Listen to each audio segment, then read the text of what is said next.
Сәлем достар, сіздермен бірге әдеттегідей доллар кезет арнасы. Бүгін мен сіздерге 2025 жылы ең көп касса жинаған үздік 5 фильм жайлы айтатын боламын.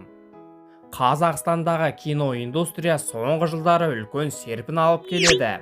Қалың көрермен шетелдік фильмдерге ғана емес, отандық туындыларға да белсенді қызығушылық танытып отыр. Нәтижесінде қазақстандық фильмдер прокатта миллиардтаған теңге жинап, жаңа рекордтар орнатып жатыр. Соған орай 2025 жылы ең көп касса жинаған фильмдердің тізімін ұсынайық. Бірінші орында Андар шаһары 2.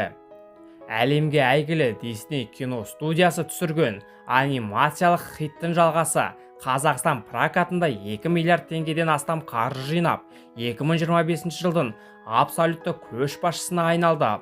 Фильмге деген қызығушылық барлық жас санатындағы көрермен арасындағы жоғары болды.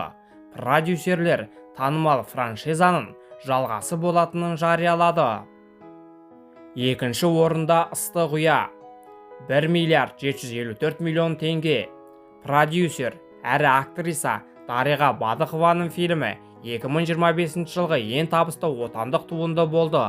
Картина бірнеше жыл Оңтүстік Кореяда жұмыс істеп, кейін туған ауылына оралған әйелдің тағдырын баяндайды. Өз қаражатына үй салдырғанымен, туған туыстарымен қауышу орнына тартыс, қақтығыс пен ішкі бәсекеге тап болады. Фильм қысқа уақыт ішінде шамамен 1 миллиард 700 миллион теңгеге жуық табыс жинап, 2023 жылғы Батықованың «Таптым ау сені» 1 миллиард 800 миллион теңгеге фильмінің рекордын жаңартады. Үшінші орында Патруль, соңғы бұйрық, 1 миллиард 700 миллион теңге.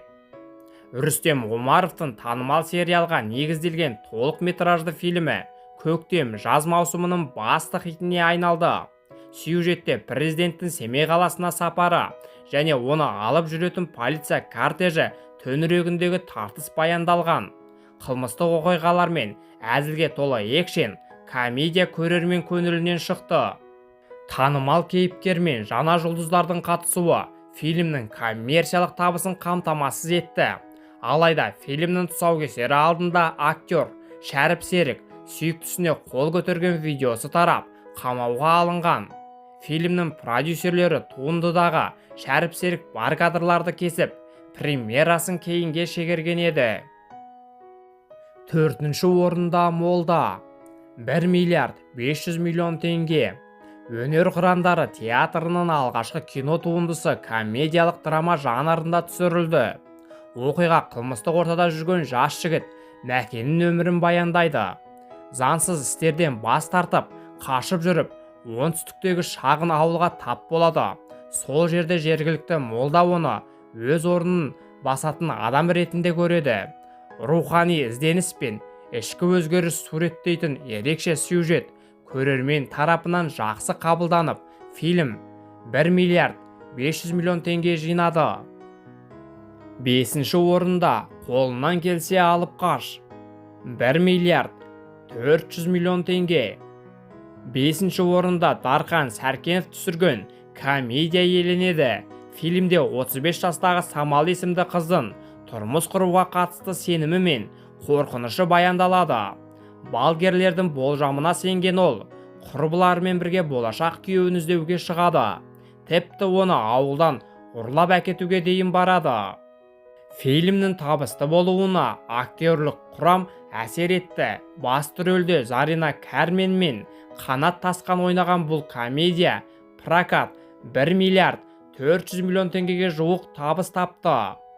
Бұдан бөлек қазақ киносында бұрын сонды болмаған жанрдағы Ауру, номер 37 және Қайтадан фильмдері де көрермендердің көзайымына айналды.